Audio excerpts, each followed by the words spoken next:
India partition का main मुद्दा है हिंदू और मुस्लिम का आपस में ना मिलना, और यही मुद्दा इंडिया का इतिहास बदल कर रख देता है। ब्रिटिशर्स इंडिया में दो तरीके से राज कर रहा था, एक इनडायरेक्ट तरीके से और दूसरा डायरेक्ट तरीके से।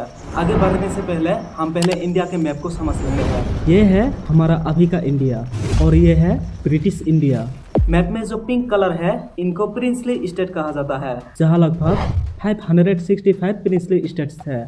ब्रिटिशर्स ने इन प्रिंसली स्टेट्स के जो राजा महाराजा थे उनके साथ मिलकर यहाँ इनडायरेक्टली राज कर रहा था। और ये जो येलो कलर है इन स्टेट में ब्रिटिशर्स डायरेक्टली राज कर रहा था, इसे ब्रिटिश इंडिया कहा जाता था। जब ब्रिटिशर्स के इंडिया छोड़ जाने की बारी आई उससे पहले से ही हिंदू और मुस्लिम आपस में नहीं मिल रहा था, और ये हिंदू मुस्लिम के बीच विवाद देख के ब्रिटिश गवर्नमेंट को लग रही थी कि ये आपस में कभी भी एक साथ नहीं रह सकते, और मुस्लिम का मानना था कि उनका इंडिया में नहीं चलेंगे। इसलिए मुस्लिमों ने एक अलग देश की मांग कर दी है, और ये बात ब्रिटिश गवर्नमेंट को भी सही लगे थे। इसलिए उन्होंने 3 जून 1947 को ब्रिटिश गवर्नमेंट लुइस माउंटबेटन एक माउंटबेटन प्लान लाते हैं। इस प्लान को 3 जून प्लान 1947 भी कहा जाता है। इस प्लान में यह था कि ब्रिटिश इंडिया को रिलीजन के हिसाब से 2 देशों में बांट दिया जाएगा, एक हिंदुओं का देश होगा और दूसरा मुस्लिमों का। इस प्लान में यह था कि सिर्फ ब्रिटिश इंडिया को ही बांट दिया जाएगा, जो प्रिंसली स्टेट है उनको नहीं बांटा जाएगा, उनका अपनी मर्जी होगा। उन्होंने अगर इंडिया के साथ रहना चाहे तो इंडिया के साथ रह सकते हैं, और अगर पाकिस्तान के साथ रहना चाहे तो पाकिस्तान के साथ रह सकते हैं, और अगर उन्होंने चाहते हैं कि उन्होंने अकेले रहेंगे तो अकेले भी रह सकते हैं। इसलिए प्रिंसली स्टेट्स को छोड़ के सिर्फ ब्रिटिश इंडिया को ही बांट देता है। जिस स्टेट में मुस्लिम मेजोरिटी में थे उनको एक साथ पाकिस्तान बना दिया जाता है, और 14 अगस्त 1947 को पाकिस्तान आज़ाद होता है, और 15 अगस्त 1947 को इंडिया आज़ाद होता है। और ये दोनों देश आज़ाद होने के बाद ही आर्टिकल 370 का कहानी शुरू होती है। ऐसा होता है कि ये दोनों देश आज़ाद होने के बाद पाकिस्तान की तरफ से मोहम्मद अली जिन्ना और इंडिया के तरफ से सरदार वल्लभ भाई पटेल, इन्होंने जो प्रिंसली स्टेट्स थे उनको अपनी अपनी देशों के साथ जोड़ने लगते हैं। तब जम्मू और कश्मीर भी प्रिंसली स्टेट थे, और बहुत कुछ करके किसी को धमकी देके इन प्रिंसली स्टेट को हड़प लेते हैं, और उन स्टेट का जो राजा महाराजा थे उनसे ये instrument of accession document sign करा लेते हैं। इस डॉक्यूमेंट में यह था कि उन स्टेट्स का राजा महाराजा ने स्टेट्स की कम्युनिकेशन, फॉरेन अफेयर और डिफेंस को छोड़ के सब कुछ संभालेंगे। ऐसा करके ये दोनों देश जो प्रिंसली स्टेट्स था उनको आपस में ले लेती है। लेकिन दिक्कत तभी आते हैं जब ये बात जूनागढ़ और जम्मू कश्मीर में आती है। दिक्कत ये आती है कि जम्मू कश्मीर का जो पॉपुलेशन थी वो मेजोरिटी में मुस्लिम थी, और जो राजा था वो हिंदू था, और जूनागढ़ का जो पॉपुलेशन थी वो मेजोरिटी में हिंदू थी, और जो राजा था वो मुस्लिम था। इसीलिए पॉपुलेशन के हिसाब से इंडिया जूनागढ़ को अपनी तरफ लेती है। इसे देख के मोहम्मद अली जिन्ना कश्मीर को मांगते हैं, क्योंकि जम्मू कश्मीर का पॉपुलेशन मेजोरिटी में मुस्लिम थी। और जब इंडिया कहते हैं कि कश्मीर को नहीं दे सकते, तब इसके रेस्पॉन्स में पाकिस्तान कहते हैं कि आपने तो मेजोरिटी देख के जूनागढ़ को अपनी तरफ लिया, क्योंकि जूनागढ़ का पॉपुलेशन मेजोरिटी में हिंदू थी, इसलिए जम्मू कश्मीर का पॉपुलेशन मेजोरिटी में मुस्लिम है, इसलिए जम्मू कश्मीर हमें मिलना चाहिए। और इसके रेस्पॉन्स में इंडिया कहते हैं कि इंडिया तो एक सेकुलर कंट्री है, इसमें सभी धर्म के लोग रह सकते हैं। और इसे लेके इंडिया और पाकिस्तान के बीच एक बहुत बड़ी बहस शुरू होती है, और यहाँ से ही शुरू होती है आर्टिकल 370 की कहानी। कश्मीर की बात करें तो कश्मीर में हिंदू की पॉपुलेशन 22% से ज्यादा थी, और 77% से ज्यादा मुस्लिम थे। और यहाँ का राजा था राजा हरि सिंह बहादुर, और राजा हरि सिंह के ऊपर ये बिलेम आता था कि इन्होंने हिंदू और सिखिज्म को ऊपर रखता था, मुस्लिम को डोमिनेट करता था। ये बात स्टेट सब्जेक्ट लॉ के हिसाब से भी सही है कि राजा हरि सिंह हिंदुओं के फेवर में था, हिंदुओं को गवर्नमेंट जॉब में प्रायोरिटी दे रहा था, इसलिए मुस्लिमों ने राजा हरि सिंह के खिलाफ प्रोटेस्ट कर रहे थे। और इसी दौरान शेख अब्दुल्ला ने राजा हरि सिंह को हटाने की बात करता है और देश में डेमोक्रेसी लाने की बात करता है। ये अराउंड 1932 की बात है, जब इंडिया में भी ब्रिटिशर्स के खिलाफ बात चल रहे थे। और इस तरफ जम्मू और कश्मीर में शेख अब्दुल्ला ने राजा हरि सिंह को कुर्सी से हटाने के लिए जम्मू और कश्मीर नेशनल कॉन्फ्रेंस नाम से एक पार्टी बनाती है। और जिस तरह इंडिया में क्विट इंडिया मूवमेंट चल रहा था, उसी तरह कश्मीर में भी क्विट कश्मीर मूवमेंट चल रहे थे। और इसी दौरान शेख अब्दुल्ला और जवाहरलाल नेहरू करीब आने लगते हैं, जिसे देख के राजा हरि सिंह डर गए थे। इसीलिए उन्होंने शेख अब्दुल्ला को जेल में बंद करता है इसके अलावा राजा हरि सिंह को अपनी सत्ता खोने की डर थी, इसलिए उन्होंने पाकिस्तान के साथ भी और इंडिया के साथ भी इंस्ट्रूमेंट ऑफ एक्सेशन साइन करने से मना कर देता है। लेकिन राजा हरि सिंह ने इंडिया और पाकिस्तान को स्टैंड स्टिल एग्रीमेंट का ऑफर किया था। इससे यह होता है कि जो भी देश इस एग्रीमेंट को साइन करेगा उनके और जम्मू कश्मीर के बीच communication, travel, trade, essential commodities चलेगी। लेकिन इंडिया इस एग्रीमेंट को साइन करने से मना कर देता है, लेकिन पाकिस्तान इस एग्रीमेंट को साइन कर लेता है, क्योंकि पाकिस्तान चाहता था कि किसी भी तरह जम्मू और कश्मीर पाकिस्तान का हिस्सा बन जाए। लेकिन कुछ दिन बाद जब पाकिस्तान ने देखा कि ऐसे कुछ नहीं होगा, तब उन्होंने जम्मू और कश्मीर में ये फूड वगैरह का सप्लाई बंद कर देता है और अगले ही दिन पाकिस्तान ने जम्मू और कश्मीर में अटैक कर देता है। और जब राजा हरि सिंह ने देखा कि उन्होंने देश के साथ साथ अपनी जीवन भी गंवा देंगे, तब उन्होंने इंडिया से मदद मांगता है। तब इंडिया कहते हैं कि जम्मू और कश्मीर इंडिया का तो हिस्सा नहीं है और हमारे बीच कोई इंस्ट्रूमेंट ऑफ एक्सेशन भी साइन नहीं हुआ, इसलिए हम मदद नहीं कर सकते। इसके बाद राजा हरि सिंह ने 26 अक्टूबर 1947 को इंडिया के साथ इंस्ट्रूमेंट ऑफ एक्सेशन साइन कर लेता है और जम्मू कश्मीर इंडिया का हिस्सा बन जाता है। और जम्मू और कश्मीर की कम्युनिकेशन, एक्सटर्नल अफेयर्स और डिफेंस का रेस्पॉन्सिबिलिटी इंडिया के ऊपर आ जाता है। और नेहरू जी ने शेख अब्दुल्ला को भी रिहा करने को कहते हैं और उनको पीएम की पद देने को कहते हैं। और जब ये सारे चीज राजा हरि सिंह ने मान लिया, तब जाके इंडिया एक्शन लेता है और जो कश्मीर में अटैक कर रहे थे उनको पीछे करने लगे और यही से इंडिया और पाकिस्तान का वार शुरू होने लगे। और ये बात जब यूएन तक पहुंचा, तब उन्होंने इंडिया को भी और पाकिस्तान को भी वही के वही वार रोक देने को कहते हैं और दोनों देश वही के वही वार रोक दे के वही खड़े रहते हैं और इसी पॉइंट को LOC बना दिया जाता है, लाइन ऑफ कंट्रोल। और इसके बाद जम्मू और कश्मीर किसके साथ मिलेगा, इसे लेकर प्लेबिसाइट करना चाहा। इसलिए इस तरफ 9 दिसंबर 1946 को पहली बार इंडियन कॉन्स्टिट्यूशन बनाने का काम शुरू होता है और इसे लीड कर रहे थे डॉक्टर भीमराव अंबेडकर। कॉन्स्टिट्यूशन बनाने का काम अकेला नहीं किया जाता। ये कॉन्स्टिट्यूएंट असेंबली ऑफ इंडिया में कॉन्स्टिट्यूशन बनाने के समय सभी पार्टी के लोग रहते हैं और कश्मीर में जो चल रहे थे वो सिचुएशन ठीक करने के लिए असेंबली में जम्मू कश्मीर के लोग भी थे, क्योंकि उस दौरान जम्मू कश्मीर का कॉन्स्टिट्यूशन था ही नहीं। इंडियन कॉन्स्टिट्यूशन बनाने में लगभग 2 साल 11 महीने लगे और 26 नवंबर 1949 को ये कॉन्स्टिट्यूशन एडॉप्ट हुआ और 26 जनवरी 1950 को ये कॉन्स्टिट्यूशन इम्प्लीमेंट हुआ।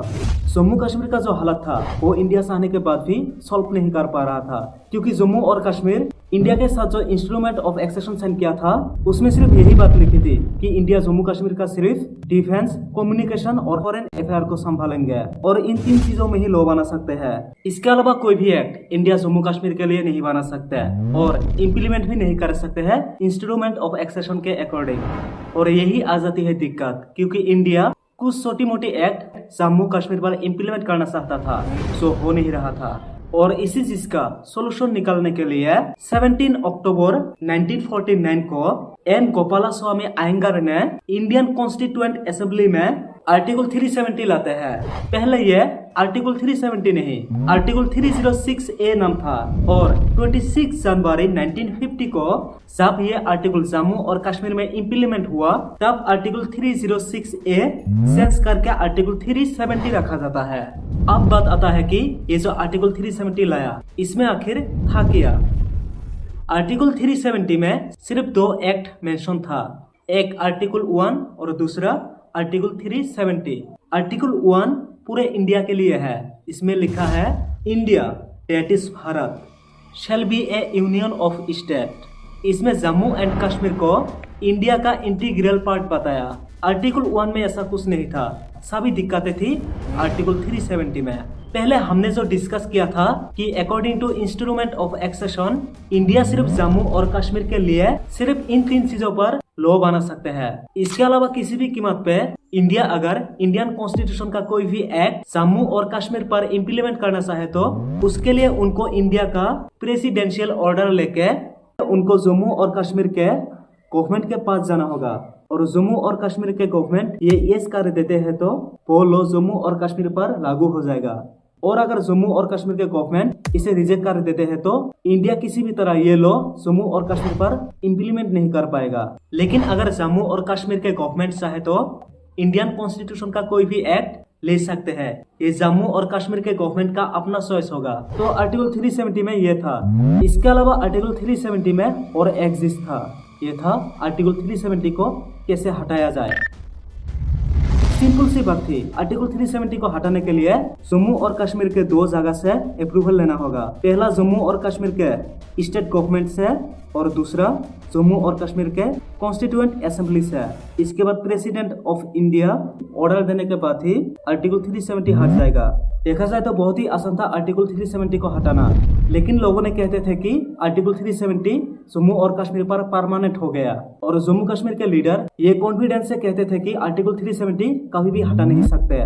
और ये कॉन्फिडेंस इसलिए था क्योंकि जम्मू कश्मीर का जो कॉन्स्टिट्यूएंट असेंबली थी वो जम्मू कश्मीर के कॉन्स्टिट्यूशन बनाने के बाद 26 जनवरी 1957 को डिसॉल्व हो गई। अगर आप पूछोगे तो ये कॉन्स्टिट्यूएंट असेंबली डिसॉल्व होना कोई बड़ी बात नहीं। एक कॉन्स्टिट्यूएंट असेंबली का काम होता है एक कॉन्स्टिट्यूशन बनाना। इसलिए इंडिया के साथ जब जम्मू और Kashmir instrument of accession sign किया था तब 1951 में जम्मू और कश्मीर में कॉन्स्टिट्यूएंट बनी और इंडिया के साथ इंस्ट्रूमेंट ऑफ एक्सेशन साइन करने के बाद 1956 में जम्मू और कश्मीर का अपना कॉन्स्टिट्यूशन बनी। और फिर जम्मू कश्मीर को इंडिया का इंटीग्रल पार्ट डिक्लेयर करने के बाद कॉन्स्टिट्यूएंट असेंबली का काम खत्म हुई और 26 जनवरी 1957 को जम्मू और कश्मीर का कॉन्स्टिट्यूशन इम्प्लीमेंट हुआ और इसके बाद कॉन्स्टिट्यूएंट असेंबली का कोई काम नहीं था, इसलिए ये डिसॉल्व हो गया था। इसलिए कश्मीर के लीडर ये कॉन्फिडेंस से कहता था कि आर्टिकल 370 कभी नहीं हटा सकते क्योंकि कॉन्स्टिट्यूशन असेंबली है नहीं और अप्रूवल मिलेगा भी नहीं और आर्टिकल 370 हटेगा भी नहीं। और यही था मेन प्लानिंग कि आर्टिकल 370 को कैसे हटाया जाए। यह प्लानिंग जानने से पहले हमें यह जानना चाहिए कि आखिर आर्टिकल 370 को हटाना क्यों चाहता था। होता यह है कि कश्मीर के राजा हरि सिंह जो इंस्ट्रूमेंट ऑफ एक्सेशन साइन किया था उसमें सिर्फ यही लिखा था कि इंडिया कश्मीर का सिर्फ डिफेंस, फॉरेन अफेयर और कम्युनिकेशन ही देख सकते हैं। इसलिए नेहरू जी इंडिया का कोई चीज जब कश्मीर पर इम्प्लीमेंट करना चाहा तब ये चीज हो नहीं रहा था। इसलिए नेहरू ने इसे लेके दिल्ली में शेख अब्दुल्ला के साथ डिस्कस करने लगते हैं और इसे दिल्ली एग्रीमेंट कहते हैं। और इस डिस्कशन में Sheikh Abdullah state subject law 1927 को उठाता है। ये लॉ राजा हरि सिंह ने पेश किया था जिसमें लिखा था कि जम्मू और कश्मीर में बाहर के लोग आके यहाँ जमीन खरीद नहीं सकते और गवर्नमेंट जॉब के लिए भी एप्लीकेबल नहीं होंगे। और शेख अब्दुल्ला इस लॉ के साथ साथ कहता है कि जम्मू कश्मीर का एक अलग झंडा होगा और जम्मू कश्मीर का एक अलग पीएम का डिमांड रखता है कि हमें ये चाहिए। और नेहरू जी ने इंडिया का वो प्रोविजन जम्मू और कश्मीर पर लागू करने के लिए शेख अब्दुल्ला का ये डिमांड मान लेते हैं, इसलिए जम्मू कश्मीर का एक अलग झंडा भी हो जाता है और एक अलग पीएम भी हो जाता है और state subject law Jammu Kashmir के अंदर आ जाता है। और ये रूल आर्टिकल 35A में ऐड कर दिया जाता है और आर्टिकल 35A आर्टिकल 370 में परमानेंट तरीके से ऐड किया जाता है। और ये चीज इंडिया में सबको नापसंद था क्योंकि स्टेट सब्जेक्ट लॉ के अकॉर्डिंग आप जम्मू कश्मीर में जाके जॉब नहीं ले सकते और लैंड भी खरीद नहीं सकते। आप अगर इंडिया से जम्मू कश्मीर में जाके जितने भी साल क्यों ना रहो आपको वहाँ के सिटीजनशिप का भी नहीं मिलेंगे। सो इंडियन सिटीजन के लिए डिस्क्रिमिनेशन हुआ और इसीलिए आर्टिकल 370 को हटाने के लिए बात उठती है। और आर्टिकल 35A आने से पहले शेख अब्दुल्ला को जेल में भेज दिया जाता है। इसके पीछे यही रीजन था कि जो दिल्ली एग्रीमेंट हुआ था उसमें यह डिसाइड हुआ था कि जम्मू और कश्मीर को स्पेशल ऑटोनॉमी मिलेगी लेकिन वो इंडिया का पार्ट भी रहेगा। और दूसरा, इंडिया का सिर्फ कुछ ही लॉ जम्मू और कश्मीर पर अप्लाई होंगे, सब नहीं। लेकिन इंडिया दिल्ली एग्रीमेंट के बाद ही इंडियन कॉन्स्टिट्यूशन का बहुत सारे एक्ट जम्मू और कश्मीर पर अप्लाई करने लगे थे और ये देख के शेख अब्दुल्ला को लग रहे थे कि जम्मू कश्मीर का जो स्पेशल ऑटोनॉमी है, एक अलग पहचान है, वो खतरे में है। इसलिए शेख अब्दुल्ला अपनी स्पीच में ये कहते हैं कि जम्मू कश्मीर का जो अलग पहचान रहना चाहिए वो खत्म होने वाला है और कुछ लोग कश्मीर की इंडिपेंडेंट की बात करने लगे थे। इसे देख के नेहरू जी को लगा कि शेख अब्दुल्ला शायद इंडिया के साथ इंटीग्रेशन नहीं करना चाहता है और देश के जनता को भड़का के इंडिपेंडेंट होना चाहते हैं। और इंटेलिजेंस के मुताबिक शेख अब्दुल्ला पाकिस्तान के साथ कम्युनिकेशन करने लगे थे, इसलिए उनके ऊपर देशद्रोही का आरोप लगता है। और 8 अगस्त 1953 को शेख अब्दुल्ला को पीएम की सीट से हटा के गिरफ्तार कर लिया जाता है और ये पीएम की सीट उनके डिप्टी पीएम बख्शी गुलाम मोहम्मद उनको दिया जाता है। और इसके बाद ही Indian president Rajendra Prasad presidential order pass किया और 14 मई 1954 को आर्टिकल 35A को इम्प्लीमेंट किया जाता है और इसी के बाद आर्टिकल 370 को हटाने की प्लानिंग शुरू होती है और तब से लेकर 2019 तक इंडिया के प्रोविजन को इसी 1954 के प्रेसिडेंशियल ऑर्डर में अमेंडमेंट करके डाला जाता है और धीरे धीरे जम्मू कश्मीर पूरी तरीके से इंडिया के कंट्रोल में आ जाते हैं और जम्मू और कश्मीर पर जो हमला कर रहे थे वो इंडिया संभालता था, जिससे इंडिया पाकिस्तान वॉर हो जाती है। इंडिया और पाकिस्तान के बीच मेजर 4 वॉर हुई थी। पहला 1947 में, जिससे लाइन ऑफ कंट्रोल बनी। दूसरा 1965 में, ये majorly Kashmir sector, Punjab border और अखनूर एरिया में हुआ था और इसमें 1966 में ताशकंद एग्रीमेंट साइन हुआ और फिर 1971 के वार जो बांग्लादेश के लिए हुआ था और इस वार के बाद ही बांग्लादेश आजाद हुआ, क्योंकि इससे पहले ये ईस्ट पाकिस्तान था और इसके बाद ही शिमला एग्रीमेंट हुआ था और उसके बाद 1999 के वार, जिसे कारगिल वार के नाम से भी जाना जाता है। ये वार लद्दाख में 3 सेक्टर में हुआ था, पटालिक, द्रास और कारगिल में। बेसिकली इसमें पाकिस्तान सोल्जर्स LOC क्रॉस करके द्रास, पाटालिक और कारगिल के पोस्ट और पीक्स पर बैठ गए थे, जिसे इंडिया ऑपरेशन विजय लॉन्च किया था। ये वॉर हिस्टोरी में बहुत दर्दनाक और इमोशनली हेवी वॉर मानी जाती है। इसमें द्रास सेक्टर में सबसे हेवी बैटल हुई। इस वॉर में करीब 527 इंडियन सोल्जर्स शहीद हुए और पाकिस्तान के लगभग 400 सोल्जर्स शहीद हुए और टाइम टू टाइम जम्मू और कश्मीर पर अटैक होने की वजह से अराउंड 42,000 लोगों की जानें चली जाती है और हजारों में इंडियन आर्मी की जवान शहीद हुए और ऐसे ही 1954 से लगभग 2040 तक चलता है और देश में बीजेपी सरकार आती है और इन्होंने पहले से ही ठान ली थी कि देश में जब बीजेपी सरकार आएंगे तो आर्टिकल 370 हटा के रहेंगे और जम्मू और कश्मीर पर इंडियन कॉन्स्टिट्यूशन इम्प्लीमेंट करेंगे। इसी प्लानिंग पर बीजेपी ने जम्मू और कश्मीर पर जम के इलेक्शन की और 2014 के विधानसभा चुनाव में असेंबली के 87 सीट में से जम्मू कश्मीर नेशनल कांग्रेस 15 सीट जीत ली और INC ने 11 सीट और PDP ने 28 सीट जीती और बीजेपी ने 25 सीट जीत ली। सबसे ज्यादा सीटें बीजेपी और PDP ने जीती, इसीलिए ये दोनों पार्टी मिलकर जम्मू और कश्मीर में अपनी सरकार बनाती है और PDP के साथ मुफ्ती मोहम्मद सईद चीफ मिनिस्टर और बीजेपी के निर्मल कुमार सिंह डेप्यूटी मिनिस्टर के रूप से 1 मार्च 2015 को शपथ लेती है और कहा जाता है यही से आर्टिकल 370 को हटाने की प्लानिंग शुरू हुआ और बीजेपी ने PDP को फुल सपोर्ट करने लगे और प्लानिंग के मुताबिक ठीक टाइम पे बीजेपी ने PDP को सपोर्ट करना बंद कर दिया, जिसके लिए जम्मू कश्मीर का सरकार टूट जाती है और आर्टिकल 92 के मुताबिक जम्मू कश्मीर का सरकार ब्रेकडाउन हुआ तो शुरू की 6 महीने इसे गवर्नर देखेंगे और इस 6 महीने के अंदर देश में गवर्नमेंट बन जानी चाहिए। अगर गवर्नमेंट नहीं बनी तो 6 महीने के बाद गवर्नर के हाथ प्रेसिडेंशियल ऑर्डर आ जाएंगे और प्रेसिडेंशियल ऑर्डर गवर्नर के हाथ लग जाए तो आर्टिकल 370 हटाने की सभी प्रोसेस गवर्नर देखेगा और इसी मौके का फायदा उठाने के लिए इंडिया ने 23 अगस्त 2018 को सत्यपाल मलिक को जम्मू और कश्मीर का गवर्नर बना के भेजता है ताकि 6 महीने बाद जो प्रेसिडेंशियल ऑर्डर आएंगे वो पावर बीजेपी के मेंबर के हाथ लगे और इनके जरिए बीजेपी ने आर्टिकल 370 आसानी से हटा सके।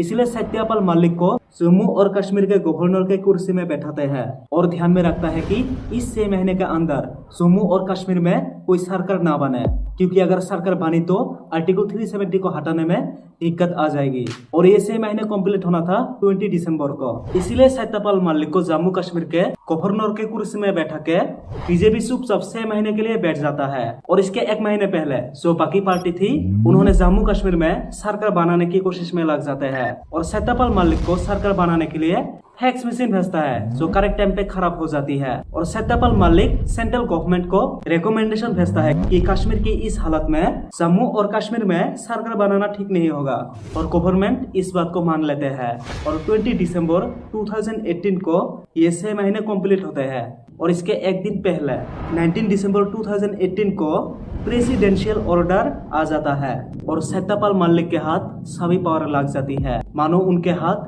PM की पावर आ गए और जम्मू और कश्मीर के पूरी लेजिस्लेटिव असेंबली इंडिया के पार्लियामेंट हो गई, जो बहुत झटका देने वाली बात थी। इसलिए इंडिया जम्मू और कश्मीर में हाई सिक्योरिटी का बंदोबस्त करता है। कहा जाता है PM मोदी और अमित शाह अजीत डोभाल के साथ मिलकर जम्मू कश्मीर में ये सिक्योरिटी का तैयारी की और 45,000 पैरामिलिट्री को जम्मू और कश्मीर में भेजता है, क्योंकि 5 अगस्त 2019 को आर्टिकल 370 हटाने की निर्णय लिया था और जम्मू कश्मीर के जो लीडर थे उनको हाउस अरेस्ट कर लिया जाता है और उनके मोबाइल फोन छीन लिया जाता है ताकि उन्होंने बाहर के किसी से कांटेक्ट ना कर पाए। और 5 अगस्त को इंडियन प्रेसिडेंशियल नोटिफिकेशन आता है कि जम्मू और कश्मीर के जो कॉन्स्टिट्यूएंट असेंबली डिसॉल्व हुआ था आर्टिकल 367 के तहत उसका काम अब लेजिस्लेटिव असेंबली करेगा, यानी लेजिस्लेटिव असेंबली को कॉन्स्टिट्यूएंट असेंबली माना जाएगा। और आर्टिकल 370 को हटाने के लिए जम्मू कश्मीर के जो 2 जगह से अप्रूवल चाहिए था उसके जगह अब जम्मू कश्मीर के गवर्नर अप्रूवल देगा। और एक बात ये भी था कि 1945 के जो प्रोविजन था उसे हटा के 2019 के कॉन्स्टिट्यूशन इम्प्लीमेंट होगा और इंडिया का कॉन्स्टिट्यूशन जम्मू कश्मीर में लागू होगा। और इसके बाद अमित शाह रिजोल्यूशन लेके लोकसभा में एंट्री लेता है और राज्यसभा में सभी का क्वेश्चन ये था कि आखिर इसमें है क्या। और इस रेजोल्यूशन में यही था कि आर्टिकल 370 पूरी तरीके से जम्मू और कश्मीर से हट जाएगा और इंडिया का कॉन्स्टिट्यूशन का सभी आर्टिकल जम्मू कश्मीर में इम्प्लीमेंट हो जाएगा और इसके बाद सारे प्रोविजंस जम्मू कश्मीर पर लागू हो गया। और अब जम्मू कश्मीर में इंडिया के किसी भी रूल इम्प्लीमेंट करने के लिए किसी का अप्रूवल नहीं लेना होगा और आगे जो नया सरकार आएगी वो भी जम्मू कश्मीर के किसी भी आर्टिकल को हटा नहीं पाएगा। और साथ ही रीऑर्गेनाइजेशन एक्ट 2019 पास किया। जम्मू कश्मीर स्टेट को 2 यूनियन टेरिटोरीज में डिवाइड किया, एक जम्मू कश्मीर विथ लेजिस्लेचर, मतलब जम्मू कश्मीर में विधानसभा यानी लेजिस्लेटिव असेंबली होगी, इलेक्ट होगा, एमएलए, सीएम, कैबिनेट होगा, और दूसरा लद्दाख विदाउट लेजिस्लेचर, यानी यहाँ एमएलए सीएम वगैरह नहीं होगा। और फिर वोटिंग होता है और प्रेसिडेंट ऑफ इंडिया का अप्रूवल मिलने के तुरंत ही आर्टिकल 370 जम्मू कश्मीर से हट जाता है। अब जम्मू कश्मीर का मैप ये है, ये लद्दाख और जम्मू कश्मीर इंडिया का हिस्सा है और पीओके पाकिस्तान का कंट्रोल में है, पर इंडिया इसे इंडिया का पार्ट मानते हैं, लेकिन पाकिस्तान इसे आजाद जम्मू कश्मीर मानते हैं। और इस आजाद जम्मू कश्मीर को इन्होंने 2 पार्ट में डिवाइड किया है, एक आजाद जम्मू कश्मीर और दूसरा गिलगित बाल्टिस्तान। Thank you.